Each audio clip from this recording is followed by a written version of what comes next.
This is AI News Today, and here's what happened in the world of AI in the last 7 days.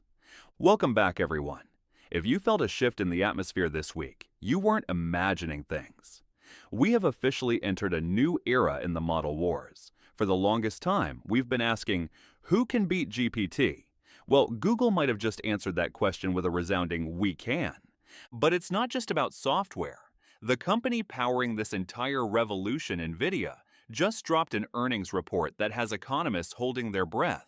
We're talking about record-breaking numbers, but also a hidden red flag that has some investors whispering the B word: bubble. We have a packed show today. We're breaking down the launch of Gemini 3, the rise of the Agentic OS from Microsoft, and a fascinating study on political bias in AI that produced some very unexpected results. Let's kick things off with the biggest story of the week. The wait is finally over. Google has officially launched Gemini 3, and if the early benchmarks are to be believed, we have a new king of the hill. Google claims this is the world's most intelligent AI model yet, outranking competitors across almost every major benchmark. It is now live in the Gemini app and Google's developer products. But what makes it different? First, it's the reasoning. Google has introduced a deep think mode, similar to what we've seen from OpenAI's reasoning models, which allows Gemini 3 to tackle complex queries by thinking before it speaks. Second, they've launched Google Antigravity. This is an agent-first coding tool built specifically for Gemini 3. It supports multiple AI agents that have direct access to your code editor, terminal, and browser. It's a clear shot across the bow at tools like Cursor and Replit. And speaking of Replit, they wasted no time integrating this tech. They just announced Design Mode, powered by Gemini 3. You can now give it a simple prompt, and it generates complex, beautiful user interfaces, handling layout, typography, and color schemes instantly.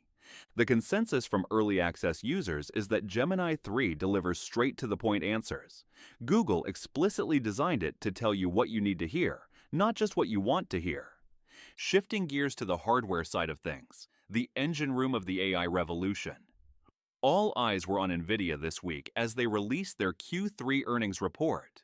The numbers are staggering. Nvidia posted a record $57 billion in revenue this quarter alone. To put that in perspective, their data center division grew 66% year over year. CEO Jensen Huang says demand for their new Blackwell chips is off the charts. On the surface, this proves the AI boom is nowhere near slowing down.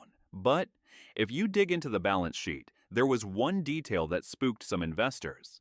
Nvidia's accounts receivable, basically money they are owed but haven't collected yet, jumped to $34 billion.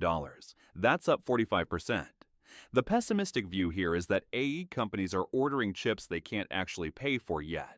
It raises concerns about circular deals, where tech giants invest in startups, and those startups immediately use that cash to buy chips from the investors.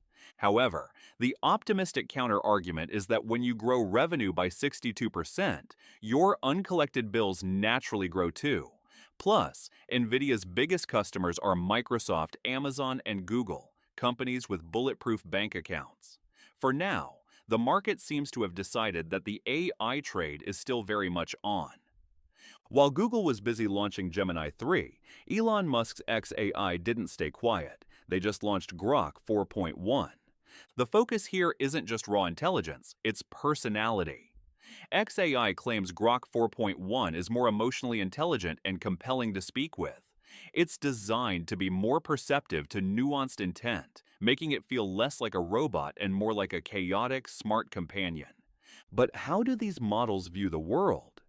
Anthropic released a fascinating open-source study this week testing the political bias of 6 leading models. They used a paired prompt method, asking models to argue a point from a left-wing perspective, then a right-wing perspective, and seeing which one the AI put more effort into.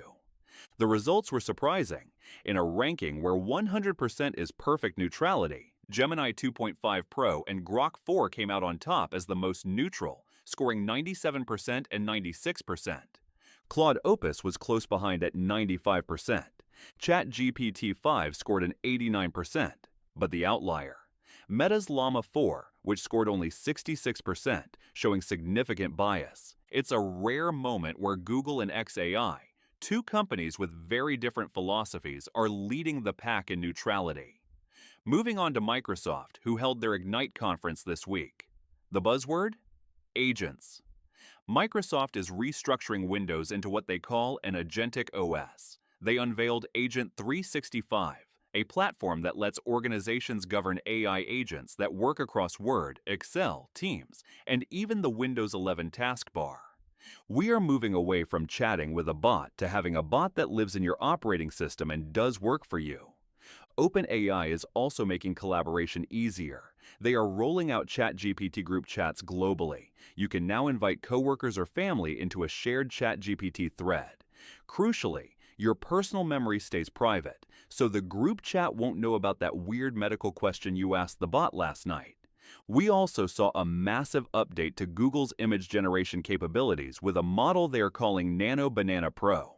Despite the playful name, the tech is serious. It excels at world knowledge and text rendering. The killer use case here seems to be infographics. You can feed it complex data, and it generates a clean, readable infographic with perfect text, something AI has struggled with for years.